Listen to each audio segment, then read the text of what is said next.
Irmãos, vamos dar início, vamos orar para buscarmos a presença do nosso bom Deus. Vamos orar. Bondoso Deus, nesta noite aqui reunidos, nós o buscamos na certeza de que o Senhor nos ouve. Rogamos por orientação e iluminação do Teu Espírito para compreendermos a Sagrada Escritura, que agora tomamos para o nosso ensino e instrução, para a admoestação e consolo das nossas almas, ora cansadas e aflitas da caminhada cristã, mas naquela certeza de que Cristo é por nós, sendo Ele o nosso bom Salvador e o nosso Redentor. É o que oramos em nome de Jesus. Amém. Enquanto outros irmãos vão se chegando, nós vamos tomar a Escritura Sagrada, o Evangelho de São João, capítulo 6. Evangelho de São João, capítulo 6.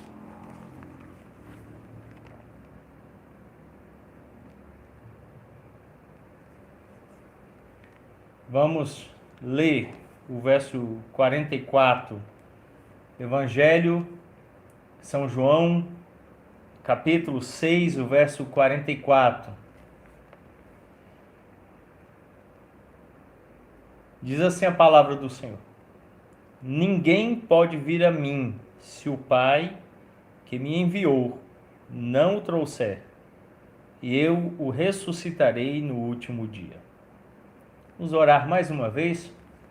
Curva a sua fronte, feche seus olhos. Bondoso Deus, tendo lido a Escritura Sagrada, conforme registrada por São João, em seu Evangelho, por iluminação do Teu Espírito, rogamos agora que este Espírito nos dê entendimento para compreendermos esta verdade tão bela e consoladora, que permeia o nosso coração, nos ajuda em tempos difíceis a permanecer firme. É o que rogamos em nome de Jesus. Amém. Você já pensou na possibilidade de ter por certo tudo o que vai acontecer? Sem dúvida, sem aquela possibilidade de pensar em uma alternativa que não seja aquela que seja agradável. Quando nós pensamos no futuro em geral, nós sentimos em nosso coração ansiedade, muitas das vezes essa falha. Em tempos de dificuldade, de angústia e aflição, temor toma conta de nossas almas. Por isso, muitas vezes, buscamos a certeza daquilo que vai acontecer. Os pagãos o fazem através de falsos profetas que tentam descobrir o que vai ocorrer no futuro. Outras pessoas buscam interpretar as situações do dia a dia. Os mais racionais tentam racionalizar através de possibilidades do que vai ocorrer. Mas quando nós descansamos em Deus, independente dos resultados que virão, temos conforto em nossa alma de que Ele dirige tudo. Então Jesus, falando no Evangelho de São João, capítulo 6, o verso 44, nos declara: Ninguém pode vir a mim se o Pai que me enviou não o trouxer, e eu o ressuscitarei no último dia. Aqui há um grande conforto para a fé cristã. Aqui há um grande conforto para a nossa caminhada cristã. O fato de que ninguém, nenhuma pessoa, em nenhuma circunstância, em nenhum momento, em nenhuma época, consegue ir a Jesus por esforço próprio, por resultado do tempo, por ações, por obras, por qualquer outro meio, senão por meio de uma operação do Pai, aquele que é todo soberano, poderoso, excelso, o Rei do Universo, o Criador de todas as coisas, o sustentador e o mantenedor de tudo. Ele é quem conduz a qualquer um que ele queira ao Filho. Então Jesus diz que ninguém pode vir a mim se o Pai que me enviou. A primeira certeza é essa: Jesus é enviado pelo Pai. A missão dele é certa, a missão dele não falhará. Ele cumprirá plenamente aquilo para o qual foi designado, porque o próprio Deus Criador, soberano, mantenedor do universo o enviou. Assim sendo, ele declara que se o Pai não trouxer alguém a ele, se o Pai não conduzir, não há salvação. Então, pensando nisso, nós chegamos no Catecismo Maior do Westminster, a pergunta 67. O que é vocação eficaz? Vocação eficaz é a obra do poder e da graça onipotente de Deus, pela qual, do seu livre e especial amor para com os eleitos, e sem que nada neles o leve a isso, ele, no tempo aceitável, os convida e os atrai. Que coisa maravilhosa! A Jesus Cristo. Pela sua palavra e pelo seu Espírito, iluminando o entendimento deles de uma maneira salvadora, renovando e poderosamente determinando a vontade deles, de modo que eles, embora em si mortos no pecado, tornam-se por isso prontos e capazes de livremente responder à sua chamada e de aceitar e abraçar a graça nela oferecida e comunicada. Então eu quero agora com você destrinchar essa resposta à pergunta 67 do Catecismo Maior do Westminster.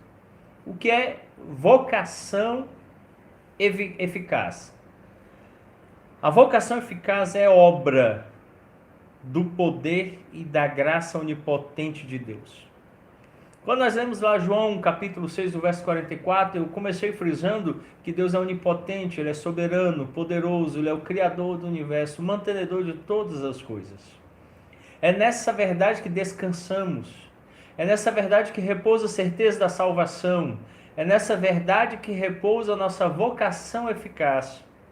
Ela é uma obra do poder, ela é uma obra da graça onipotente de Deus. A palavra onipotente significa que todo poder tem origem em Deus. Se há algum poder, ele tem origem em Deus. Todo poder tem origem no ser de Deus. Então, esse Deus poderoso, esse Deus soberano é quem chama eficazmente os seus eleitos. Então a obra da vocação eficaz é resultado do poder e da graça onipotente de Deus, pela qual, do seu livre e especial amor para com os eleitos, e sem que nada neles o leve a isso. Essa vocação, ela é resultado do livre e especial amor que Deus tem pelos eleitos. Esse amor, ele é livre, ele é especial, porque ele vem da eternidade. Ele não procede de atos temporais, de circunstâncias temporais. Por isso, a resposta do Catecismo Maior do Westminster declara: sem que nada neles o leve a isso. Deus não considera o nosso ser, Deus não considera nossas operações, Deus não nos considera quando Ele aplica sobre nós o seu poder, a sua graça onipotente, vocacionando eficazmente a nós. Vamos tomar Efésios, o capítulo 1, para lermos lá neste texto os versos 18 a 20. A epístola que São Paulo escreveu aos Efésios, capítulo 1. Vamos ler os versos 18 a 20. Abra a Sagrada Escritura para meditar neste texto comigo, capítulo 1 de Efésios, verso 18 a 20. Iluminados os olhos do vosso coração, para saberdes qual é a esperança do seu chamamento, qual a riqueza da glória da sua herança nos santos, e qual a suprema grandeza do seu poder para com os que cremos, segundo a eficácia da força do seu poder, o qual exerceu ele em Cristo, ressuscitando-o dentre os mortos e fazendo-o sentar à sua direita nos lugares celestiais. Primeira coisa que o verso 18 nos mostra é isso: iluminando os olhos do vosso coração. Duas imagens são usadas aqui. A primeira imagem são os olhos. Os olhos, eles são um órgão que nos permitem ver, enxergar, perceber o mundo ao nosso redor e conhecê-lo. O outro órgão está aí, é o coração, que nós sabemos não é o órgão responsável pela circulação sanguínea, mas é a sede das vontades. No contexto hebreu, era literalmente o estômago. Você pode perceber quando você está nervoso, você sente aquela dor no estômago, dá aquele piriri, aquela dor de barriga, aquele frio na barriga, é porque os hebreus entendiam que as emoções passavam por ali. Então, iluminando os olhos do vosso coração. A sede das vontades, você consegue agora perceber, ver. E aí Paulo diz, para saberdes qual a esperança do seu chamamento. Por que Deus nos chama? Que Deus está nos chamando. Qual a riqueza da glória da sua herança nos santos. Então, herança é algo que é concedido, herança é algo que é dado por alguém, por um testador. No caso aqui, nosso Pai Celestial. Verso 19. Qual a suprema grandeza do seu poder para com os que cremos. Então, de novo aqui, a grandeza do seu poder. Aquele poder onipotente que vimos lá no início da resposta à pergunta do catecismo, na qual Deus nos chama eficazmente da força do seu poder. De novo aqui, ele fala da força do poder de Deus. É importante nesse texto você perceber que no verso 19, 2 vezes Paulo cita o poder de Deus.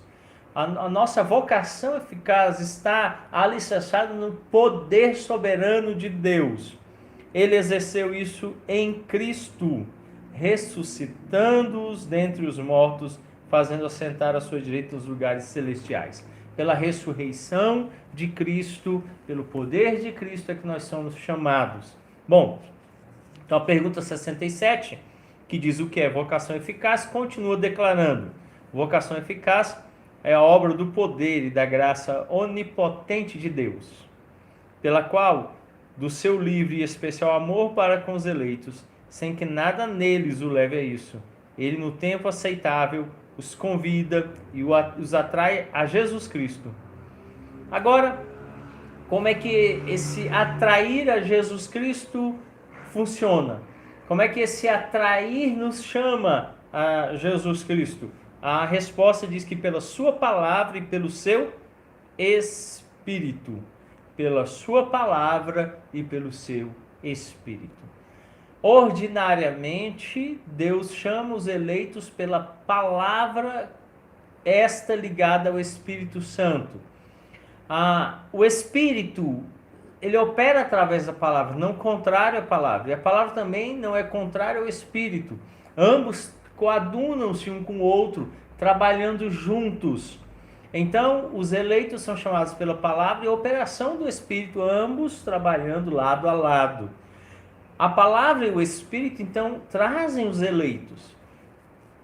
Algumas pessoas às vezes me perguntam o que é preciso na evangelização apologética para converter pessoas que são contrárias à fé cristã ou estão afastadas dela. Você precisa de 2 coisas. Você precisa da palavra de Deus, então você precisa manejar bem a palavra.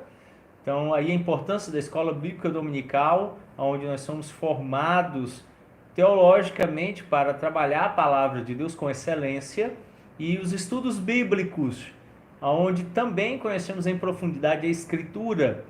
Essas 2 coisas, a palavra e a operação do Espírito Santo. Então o Espírito Santo, o qual a palavra ordena devemos ser cheios, e aí vem a vida de piedade, uma vida de oração em secreto, uma vida de leitura da palavra, uma vida de conhecimento e estudo da palavra de Deus, nos enche do Espírito Santo. Então, a palavra de Deus e o Espírito Santo em nós, esses 2 operam eficazmente para chamar os eleitos. Então, a resposta à pergunta 67 do Catecismo, que é o que é vocação eficaz, declara que ele convida e atrai a Jesus Cristo os eleitos, como? Pela sua palavra, a Escritura Sagrada.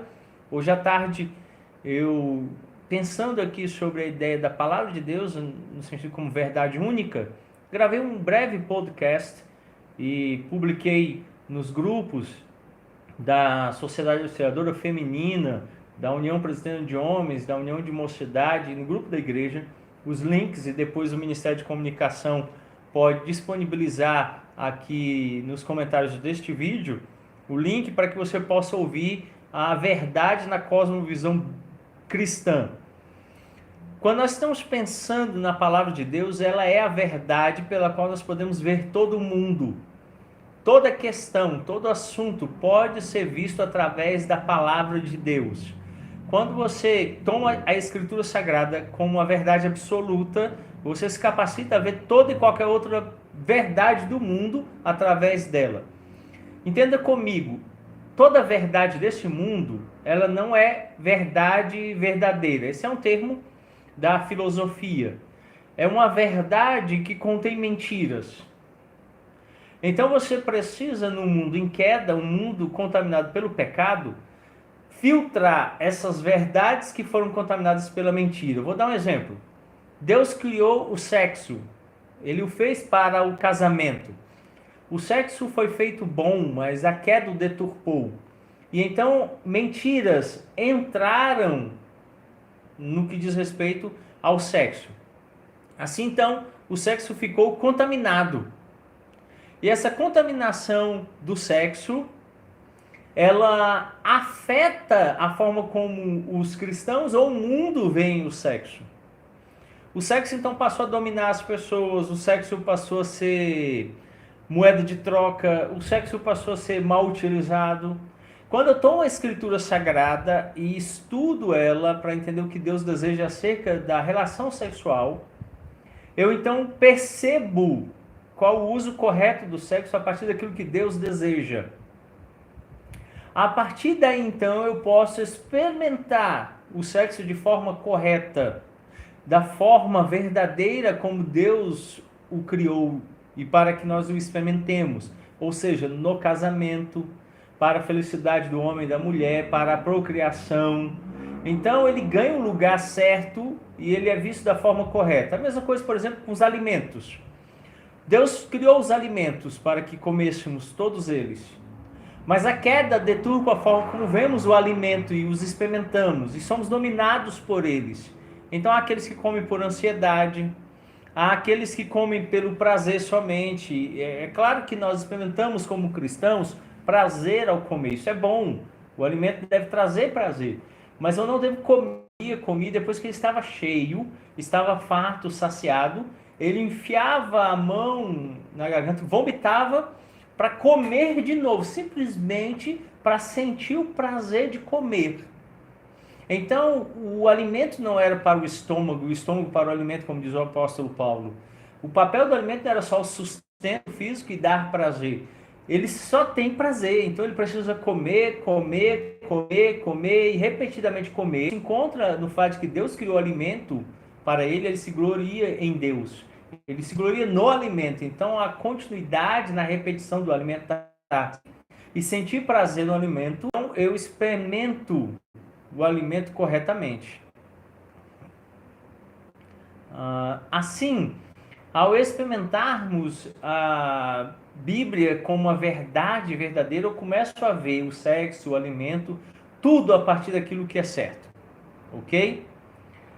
Nós tivemos uma falha aqui na transmissão, mas já retornou. Então eu espero que esteja aí normal agora. Ok? Se estiver normal, alguém me sinaliza aí.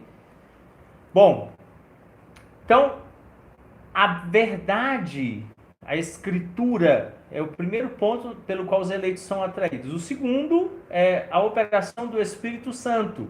O Espírito Santo, bom, então, continuando, iluminando o entendimento deles de uma maneira salvadora.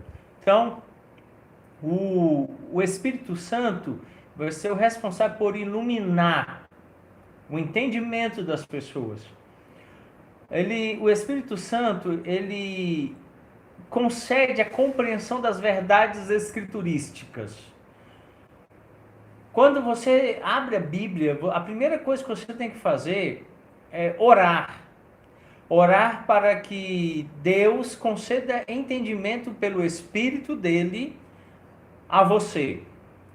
Nós temos várias situações aqui, o pecado ainda restante em nós, os cristãos, o pecado escravizando o ímpio, Satanás é um inimigo terrível que tenta tirar a nossa percepção, e nos ímpios ele impede. A Escritura declara que ele literalmente entendimento deles.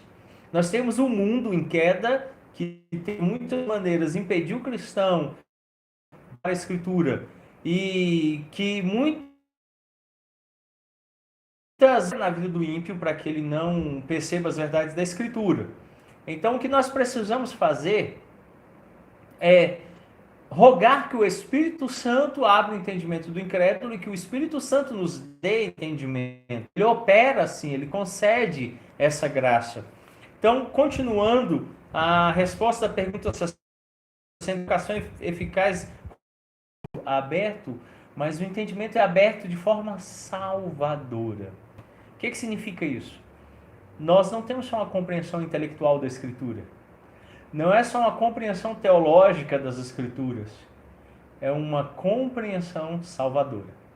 Hoje eu publiquei o podcast sobre cosmovisão cristã, falando sobre a verdade na cosmovisão. Eu quero depois falar sobre o estudo da forma cristã. Nós temos visto assim, isso não é reprovável. O que é reprovável é o que eu vou falar agora. É bom, é salutar que os cristãos estejam buscando mais estudar teologia. É excelente isso.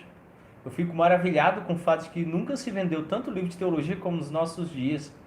Eu fico maravilhado com o fato de que as pessoas estão lendo mais literatura cristã, literatura filosófica, literatura comum. Isso é bom, é excelente.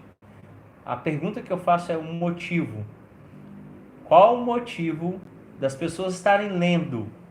Qual o motivo das pessoas estarem estudando? O que está por trás do seu coração? Qual é o intuito do seu coração? Qual é o objetivo? O que você está querendo com isso? Bom, primeiro ponto. O cristão, ele começa todo estudo teológico pela Escritura Sagrada. Primeiro alvo, o primeiro objetivo do cristão ao estudar é conhecer mais a Escritura Sagrada. Então, a oração e a leitura da Bíblia precedem todo e qualquer conhecimento teológico. Ele começa toda a sua capacitação no que diz respeito à educação teológica pela leitura da palavra, meditação nela e oração. Primeiro degrau. Depois desse processo de humilhar-se diante da palavra de Deus, depois de ter mergulhado na oração e na meditação das Escrituras, ele inicia o processo de construção teológica. Como é que esse processo se inicia? Então eu vou tratar disso nesse podcast na semana que vem, na terça-feira da semana que vem, dando esses passos para que você construa esse saber teológico correto. Porque senão você vai se ensoberbecer. Senão você vai construir muito um arcabouço intelectual que, sinceramente, não serve para nada senão ensoberbecimento. Isso é triste. O orgulho teológico destrói muitos. Então, o primeiro passo é leitura da palavra com meditação e oração. Depois, colocar o conhecimento teológico no seu lugar. Eu penso assim, um fundamento, esse fundamento, ele é solidificado pela leitura e meditação das Escrituras e oração. Conforme você mergulha na meditação das Escrituras e na oração, esse fundamento vai se tornando mais sólido, mais firme, mais embasado. E em cima dele você vai colocando agora pequenos tijolos. Cada tijolinho do conhecimento teológico que você vai absorver com os teólogos, Você vai absorver na leitura da teologia, você vai absorver conhecendo as correntes teológicas, você vai absorver conhecendo as ciências humanas, as mais diversas, sociologia, psicologia. Elas não vão validar o seu pensamento, mas elas precisam ser estudadas porque você pode... Essa semana eu li um texto de Jay Adams falando sobre o valor da psicologia. Ela não tem valor acima nem igual, mas ela está embaixo e lá a gente pode pensar alguma coisa boa. Então, nós não usamos a psicologia como princípio para responder às questões emocionais do cristão, por causa que nós temos o aconselhamento bíblico, mas nós temos como tirar dela alguma coisa. Como eu tiro da psicologia, da sociologia, da pedagogia, então você pode tirar dessas outras ciências, da medicina, da engenharia, da matemática, da língua portuguesa, da língua latina, da língua inglesa. Não tem fim para o conhecimento, tá ok? Mas quando você consegue colocar esses tijolos no lugar certo, você começa a construir em cima daquele fundamento. Então eu vou falar disso na terça-feira da próxima semana, nós vamos nos aprofundar nesse assunto. O que é importante agora é você entender isso que os teólogos do Westminster estavam tratando aqui, os nossos pais puritanos, iluminando o entendimento deles de uma maneira salvadora. A primeira coisa que você precisa entender é esse entendimento salvador. Toda vez que você estuda a Escritura Sagrada, toda vez que você estuda qualquer ciência, quer seja da teologia, que é a mãe de todas as ciências, até a ciência menor que exista, a mais recente aí é a ciência na área da tecnologia, há outras que estão nascendo e sendo desenvolvidas, você precisa obter entendimento salvador. E quem faz isso é o Espírito Santo, com a palavra de Deus. Então, não importa que eu esteja lendo todo livro, não importa de que área, eu só leio com a Escritura aberta do lado. A Escritura faz com que qualquer leitura se torne interessante. A Escritura faz com que qualquer leitura possa ser vista agora com as lentes da verdade. E aí eu tenho um aproveitamento dela. Bom, avançando então, os teólogos do Westminster conseguiram desenvolver o que é a vocação eficaz, declarando o seguinte: renovando e poderosamente determinando a vontade deles. A operação da palavra de Deus e do Espírito Santo tem um resultado nos eleitos. Primeiro resultado, o entendimento deles é iluminado de maneira salvadora. Segundo resultado, é renovado, poderosamente determinada a vontade deles. Eles serão guiados para um fim. Qual é o fim? Tornando-se, então agora, qual o resultado? De modo que eles, embora se mortos no pecado, tornam-se, por isso, prontos e capazes de livremente responder à sua chamada e de aceitar e abraçar a graça nela oferecida e comunicada. O último resultado, então, é que nós que estávamos mortos em delitos e pecados, conforme Efésios capítulo 2 declara, ora, o que é um morto? Um morto é alguém que perdeu volição. Um morto é alguém que perdeu capacidade de afeição. Um morto é alguém que não pode mais responder, não tem capacidade cognitiva, ele não pensa, ele não age, ele não responde. Ele está morto. Ele fica inerte, sem ação, sem resposta. Ora, aquele que estava morto recebe por operação da palavra do Espírito a capacidade de responder. Então tornam-se por isso prontos e capazes de livremente responder à sua chamada e aceitar e abraçar a graça nela oferecida e comunicada.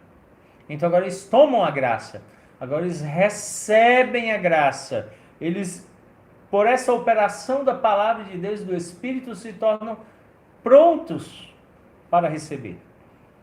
é a vivificação operada pelo Espírito, a regeneração operada pela palavra.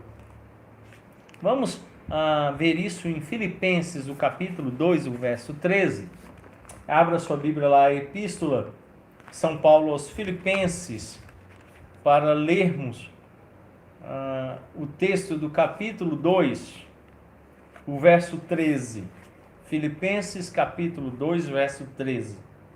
Porque Deus é quem efetua em vós tanto querer como realizar, segundo a sua boa vontade. Porque Deus, o seu onipotente poder, lembram? É quem efetua, esse efetuar, que é a operação da palavra e do Espírito, em vós tanto querer como realizar. Então ele manifesta em nós pela palavra e pelo Espírito esse nosso querer. Nós é que queremos, mas esse nosso querer é motivado pela palavra e pelo Espírito. E ele então realiza, ele opera em nós, segundo a sua boa vontade. A vontade de Deus é irresistível. A vontade de Deus não pode ser resistida, porque ele é onipotente, poderoso, soberano, o criador de todas as coisas e o mantenedor de todas as coisas. Então é ele que faz poderosamente realizar-se em nós a graça salvadora, ok? Bom, pergunta de número 68.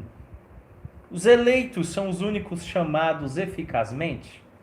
Se nós entendemos o que é vocação eficaz, agora nós precisamos aprender aonde ela é aplicada. Pergunta 68. Os eleitos são os únicos chamados eficazmente? Resposta. Todos os eleitos, e somente eles, são chamados eficazmente, ainda que outros o possam ser, e muitas vezes são exteriormente chamados pelo ministério da palavra, e têm algumas operações comuns do Espírito. Contudo, pela sua negligência e o desprezo voluntário da graça que é oferecida, são justamente deixados na sua incredulidade e nunca se chegam sinceramente a Jesus Cristo. Vamos analisar a primeira parte da resposta. Os eleitos são os únicos chamados eficazmente? A resposta. Todos os eleitos, e somente eles, são chamados eficazmente. Vamos ler o texto lá em Atos 13, 48.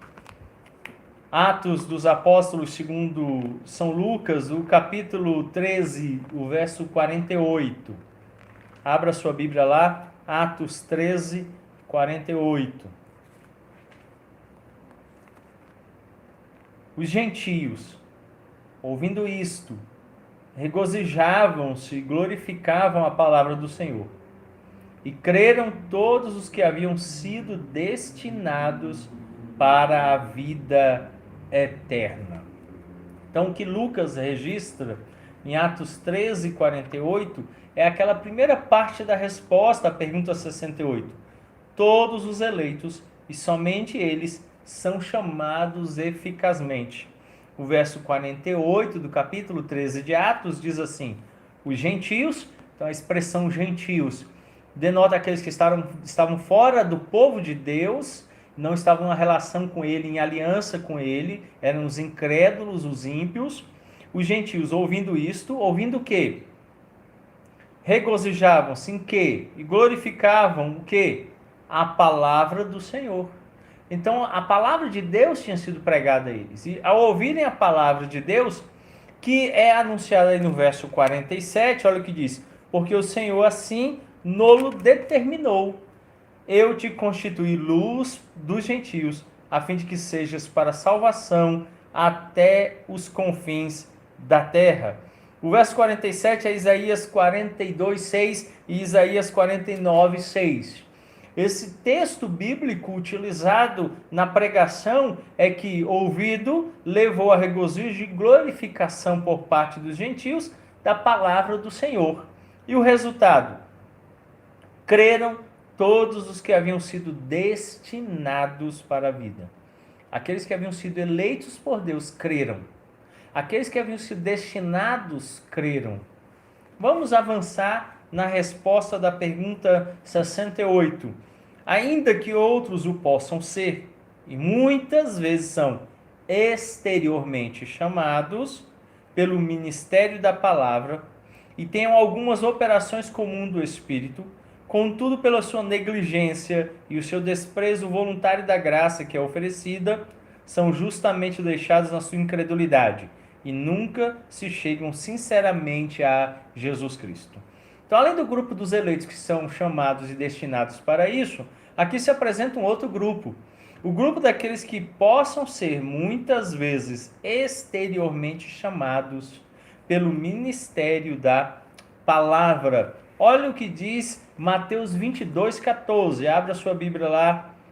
Evangelho de São Mateus, capítulo 22, o verso 14. Porque muitos são chamados, mas poucos escolhidos. O verso 14 apresenta dois grupos.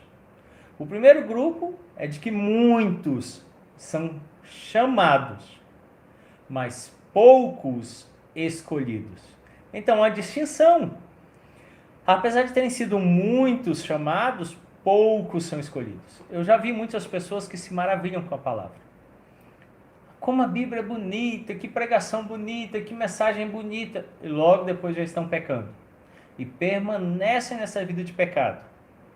Então eles se maravilham com a palavra, eles acham muito bela a vida cristã, mas eles não a experimentam verdadeiramente e finalmente.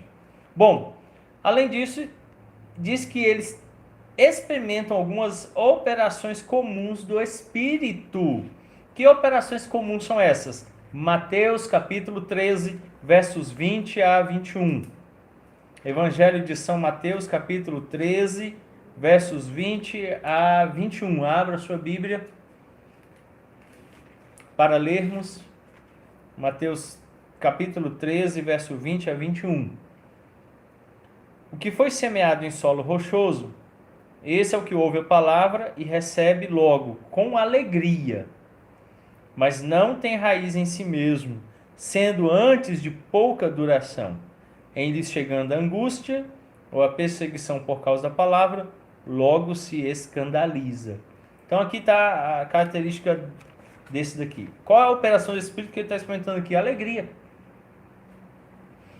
De alguma forma, ao experimentar aquela vivência cristã, a prática da comunhão ali da igreja, ele recebeu benefícios por estar junto dos santos, a igreja orou por ele, ele foi abençoado por Deus ali em estar junto com o povo de Deus, aquela alegria temporária.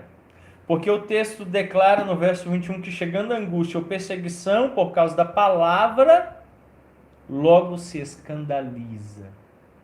A palavra escandalizar aqui é tropeçar, ele cai. E ele tropeça, e ele não permanece em pé. Então ele experimentou. A palavra de Deus, de alguma maneira o alcançou, e ele temporariamente experimentou aquela alegria de estar ali, aquele gozo de participar junto com o povo de Deus naquele momento. Então ele cai daquela graça temporária que ele estava experimentando.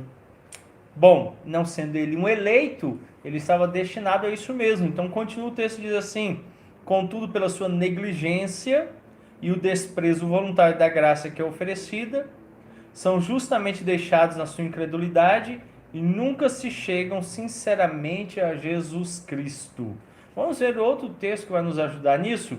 João capítulo 12, Evangelho de São João capítulo 12, vamos ler os versos 38 a 40.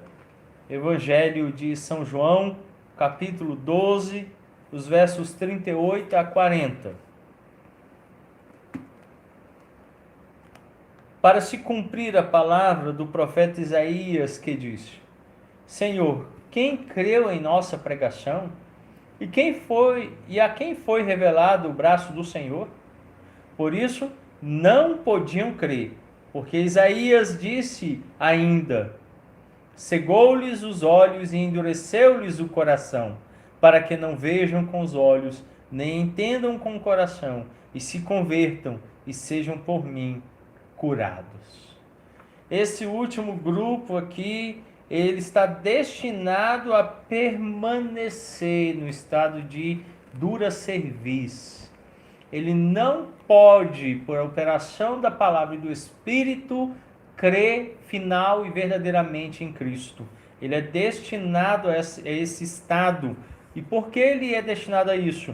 Por causa da sua negligência pessoal e porque ele mesmo desprezou voluntariamente a graça oferecida. Há um tempo atrás eu tive uma experiência muito triste no meu ministério.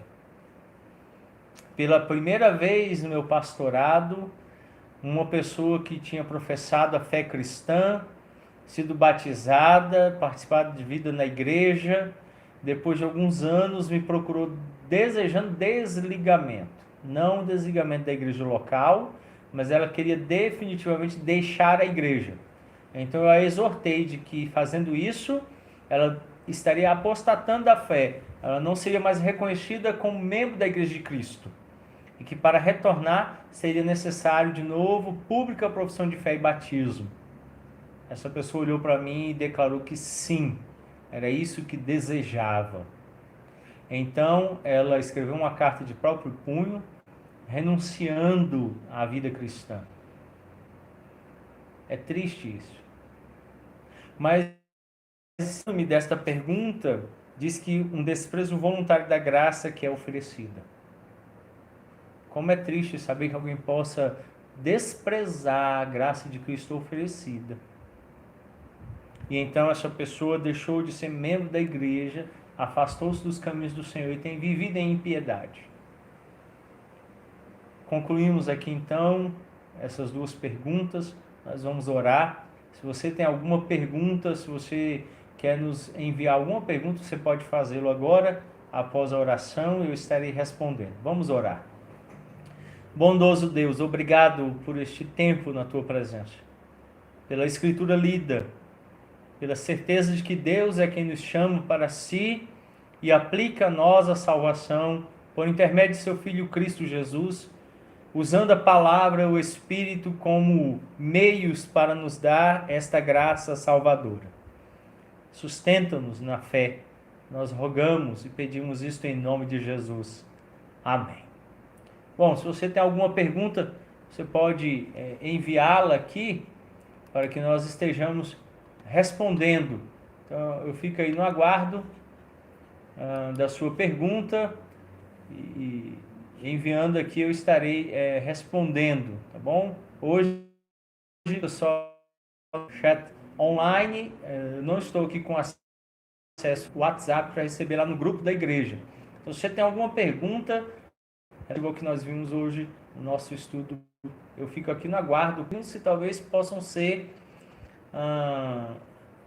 perguntas que às vezes estão no nosso coração. A primeira é se há como saber quem é ou não eficazmente chamado. Nós não temos essa capacidade, só Deus pode sondar o coração do homem, só Deus sabe quem é um verdadeiro cristão ou não. Agora, quem é verdadeiro cristão tem no seu próprio coração, por operação do Espírito Santo, certeza. É aquilo que nós denominamos na teologia aquela certeza interior de que é salvo. É aquela operação do próprio Espírito Santo falando a nós, no nosso coração, de que somos salvos. Às vezes dúvidas nos alcançam, dúvidas vêm sobre nós, isso é muito comum. Porém, essas dúvidas nunca finalmente repousam no nosso coração, nem tomam conta completa do nosso ser. Elas sempre são dissipadas pela palavra, pela oração e pelos meios de graça dos sacramentos e outros que Deus tem provido ao seu povo. Então, nunca é final. Então, você pode experimentar dúvidas. Essas dúvidas nunca vão sobrepor a você. Então, não há uma forma do pastor, os presbíteros, diáconos, ou a igreja, ou qualquer cristão, saber se outra pessoa é ou não. A vocação eficaz foi aplicada a ela. Tá bom? Bom, quando evangelizamos e discipulamos uma pessoa que insiste em ser negligente com a graça, devemos insistir? Olha, Douglas, essa insistência ela tem um limite. Eu não uma regra geral, tá? Eu não posso dizer que você vai fazer isso 2, 3 ou 4 vezes ou 10 vezes, mas há uma orientação ímpias para nos deter. Você fica ali naquela pessoa, aquela pessoa. Então, parâmetros para você julgar. Primeiro parâmetro: se você tomou a Escritura Sagrada e, sendo cheio do Espírito Santo, explicou a condição pecaminosa para aquela pessoa, ou seja, a necessidade de salvação, você explicou a ela como ela alcança, então, resposta para essa necessidade, crendo em Cristo Jesus. Se você já deu apoio e amparo escriturístico, e se você já elucidou dúvidas no que diz respeito à salvação, você pode sim descansar. Isso não significa ausentar-se completamente. Eu sempre deixo uma possibilidade. Eu afirmo para aquela pessoa que eu estou agora findando a minha relação direta com ela no que diz respeito à apresentação do Evangelho. Eu não vou mais insistir, eu não vou mais usar todo o meu tempo que eu estava usando com ela. Então eu vou me retirar um pouco, deixando a porta aberta. Estarei orando por ela e, se ela precisar, eu estou à disposição. Então, suponhamos que eu decididamente estava uma vez por semana encontrando com alguém, abrindo a Bíblia, explicando, mostrando a condição de pecado, apresentando Cristo Jesus. E depois de ter passado um tempo, eu percebo que aquela pessoa já sabe o que é o pecado, como o pecado a afeta, como é que Cristo pode salvá-la. Então, eu já não tenho mais o que fazer, eu me retiro do relacionamento deixando a porta aberta, ok? Bom, outra pergunta aqui do nosso irmão Jadelson. Boa noite, pastor. O ímpio pode ser chamado para algo ou tarefa em específico, mesmo que não seja salvífico? Seria uma graça comum irresistível? Sim. Só um pouquinho travou aqui. Vamos.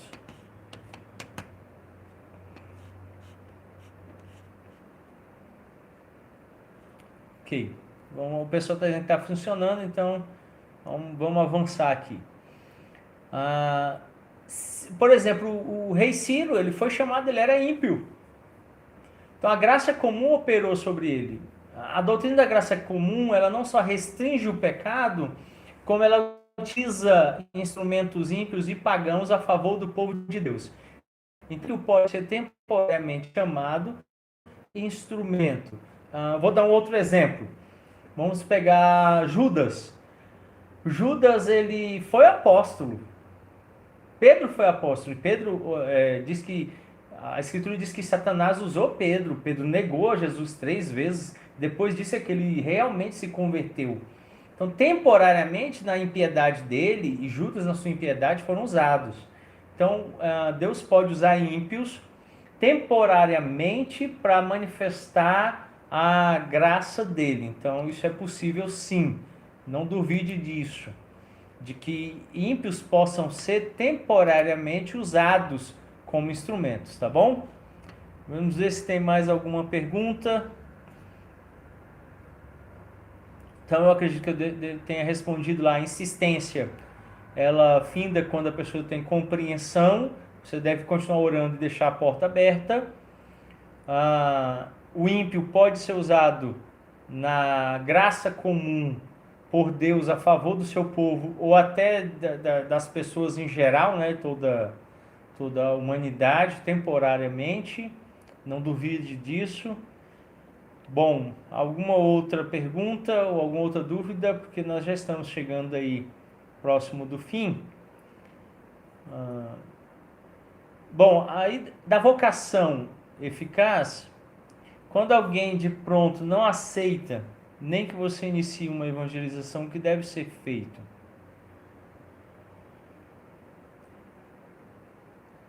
Olha, se eu entendi bem, Will, o que acontece na evangelização é o seguinte: o que é a evangelização eficaz?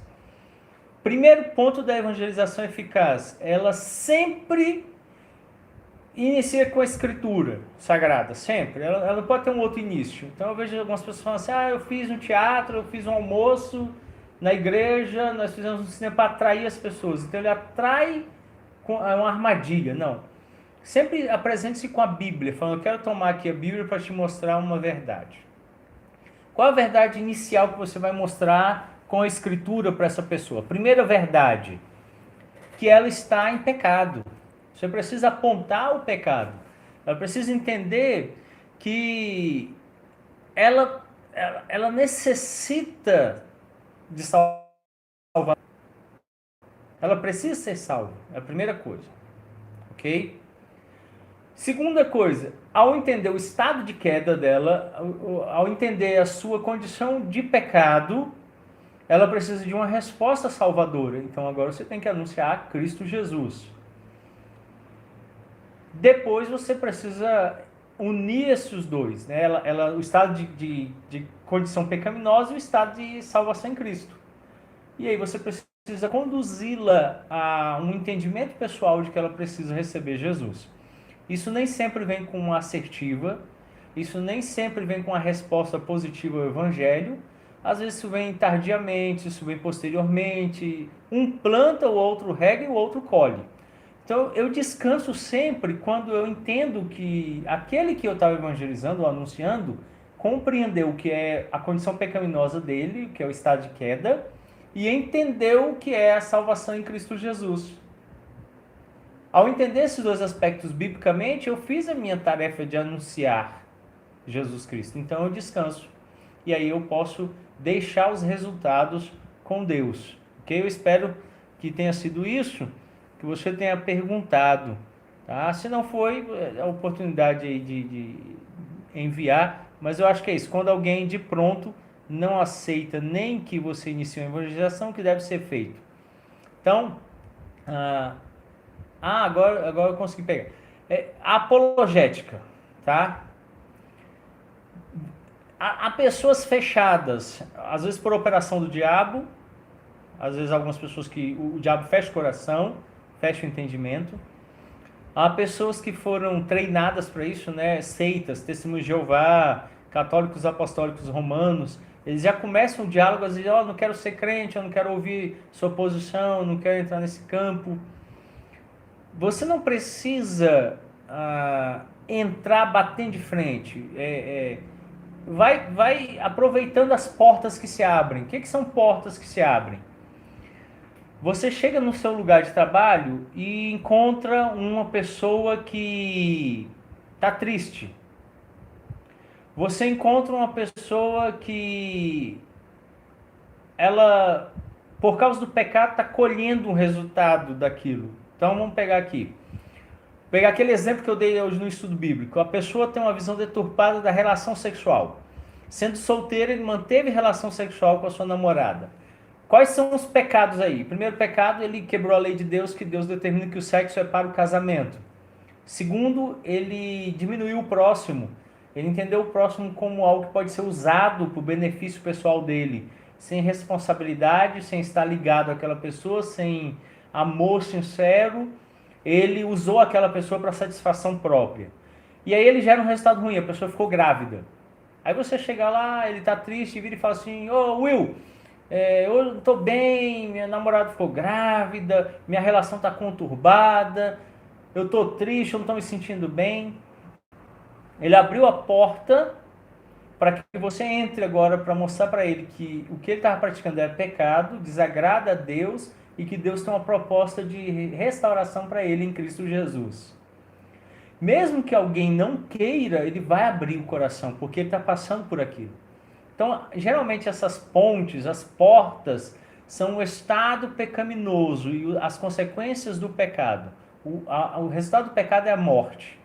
Então, quando você entra com o evangelho nessas portas, a pessoa abre o coração. Se ele for ímpio declaradamente e estiver disposto a responder como final da pergunta do catecismo, rejeitando a graça, aí não tem o que fazer, ele vai estar sempre com o coração fechado, ok? Tem mais uma pergunta aqui para a gente encerrar. Boa noite, pastor.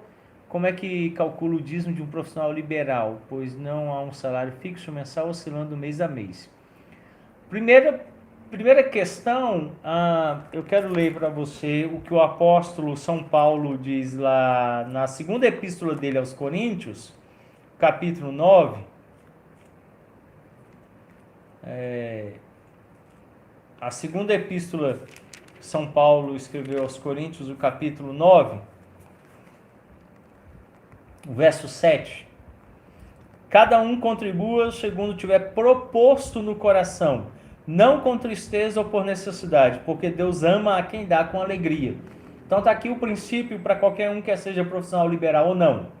A contribuição vai acontecer segundo proposto no coração, não com tristeza ou por necessidade, mas com alegria. Então, primeira questão que você deve analisar é essa. A contribuição vai vir numa proposta do coração. Segundo, com alegria.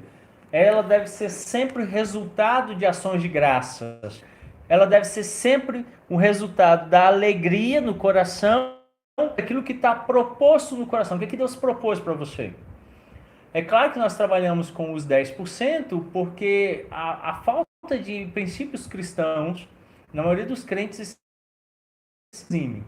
Então, todo aquele resultado daquilo que você arrecadou naquele período deve ser a ação de graças. Se Deus no mês te deu 10 mil, você vai tirar dos 10 mil. Se no outro mês Deus deu para você 5 mil, você vai tirar dos 5 mil. Se no próximo mês Deus te der 20 mil, é dos 20 mil. Se no outro Deus der 1.000, é dos 1.000. Lembrando que o princípio geral que rege tudo isso é o que está proposto no coração e a alegria. Então eu vou fazer uma pergunta para um filho traz alegria ao pai. Nossos pais, a sua mãe, o seu pai trazem alegria a você. Quando você vai dar algo para sua mãe e para o seu pai, quando você vai dar algo para o seu filho, para a sua filha, você não faz isso com alegria? Aí não tem lá no seu coração uma proposta. Chega lá o dia dos pais, o dia das mães, ou o dia do aniversário do seu filho, da sua filha. Aí você quer dar algo, você não tem uma proposta no coração de dar o melhor, de responder aquilo que eles fizeram por você, ou aquela alegria que eles propõem a você, e você não responde a isso. Da mesma forma, quando você vai dizimar, o princípio máximo, primeiro, é alegria. Segundo, aquilo que Deus propõe no coração. De repente Deus diz, olha, dá mais, dá menos, dá isso, dá aquilo. O princípio geral administrativo para manter coerência é os 10%. Então, de tudo que você ganhou, 10%. Se você tem um aluguel, você tira os 10%. Se você trabalhou e o trabalho rendeu 10%. Então, vamos tomar aqui o exemplo do pastor. O pastor não tem carteira assinada, ele vive das ofertas. A igreja reúne como instituição e me dá uma oferta Y. Então, dessa oferta Y eu tiro 10%. Mas suponhamos que 3 irmãos tenham me dado mais ofertas. Eu devo, então, agora computar dessas ofertas 10% e reunir.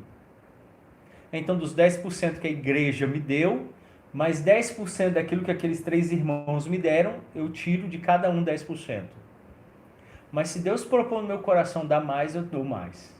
Se Deus me chamar para ofertar mais, eu oferto mais. É por isso que nos nossos envelopes de dízimo, nós trazemos 2 campos. O primeiro campo são os dízimos, os 10% de tudo aquilo que eu ganhei, de tudo aquilo que eu tive como provendo, como renda.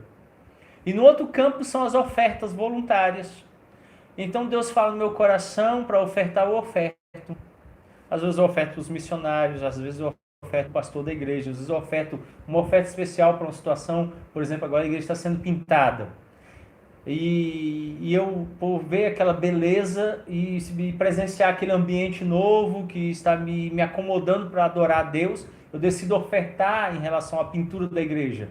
Eu decido ofertar em relação ao som da igreja, que está sendo remodelado, reconfigurado. Eu decido ofertar porque nós estamos tendo agora um curso específico para tal área, ou os diáconos estão ajudando tal área.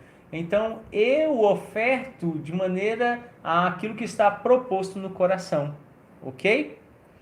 Bom, meus irmãos, nós chegamos às 21 horas. Eu peço que você, que ainda não está inscrito no nosso canal, se inscreva. Você que ainda não curtiu, aí curta também as nossas publicações. Compartilhe as nossas mensagens, as pregações, os estudos bíblicos, convide outras pessoas. Chame essas pessoas também para curtir as nossas mídias sociais, assim o evangelho é propagado. Em outros tempos eu diria você para trazê-los ao culto, mas nós não estamos tendo culto presencial. Então eu estou dizendo para você, convidá-los para curtir, para assistir conosco, para participar das nossas mídias sociais, para que eles sejam alcançados pelo Evangelho e que Deus continue abençoando a vida de cada um de vocês ricamente. Eu quero convidá-los agora para orarmos.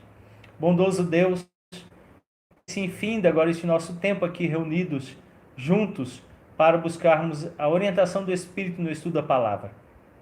Abençoa-nos agora em nossos lares. Abençoa-nos neste tempo